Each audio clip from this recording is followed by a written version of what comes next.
عوام کی دلوں میں ہمیشہ زندہ رہتے ہیں. انہی میں سے تھے میر افضال سلیریا. کیا ہی خوبصورت اور کیا ہی خوبصورت شخص تھا میر افضال سلیریا. ریاست جموں کشمیر کی آزادی کے لیے دن رات ایک کرنے والا اب ہم میں نہیں رہا. بھائیوں کا بھائی، دوستوں کا دوست، ہر مکتبہ فکر سے تعلق رکھنے والے لوگوں کی پسندیدہ شخصیت. چونکہ میرا تعلق پاکستان پیپلز پارٹی سے ہے، مگر کسی بھی پارٹی کے کسی بھی بندے کا کوئی اختلاف نہ تھا میر افضال سلیریا سے. میر افضال سلیریا ایک آزادی پسند، ایک خوددار سیاسی رہنما تھا جو آزادی کا خواب لیے، کشمیریوں کی خوشحالی کا خواب لیے اس دنیا سے رخصت ہو گیا.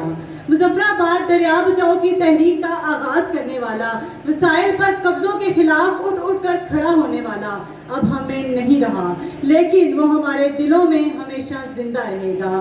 میر افضال سلیریا کی دوسری برسی کے موقع پر انہیں سلام عقیدت پیش کرتی ہوں اور اللہ کریم سے دعا گو ہوں کہ اللہ کریم ان کی قبر کو تا حد نگاہ کشادہ فرمائے اور ان کے جانے کے بعد ان کے مشن کو جس بہادری سے ان کی بیوہ عاتقہ افضال لے کے چلی ہیں ان کی مثال نہیں ملتی. اللہ کریم سے دعا گو ہوں کہ اللہ کریم ہماری بہن کو صبر و استقامت عطا فرمائے. وما علینا الا البلاغ.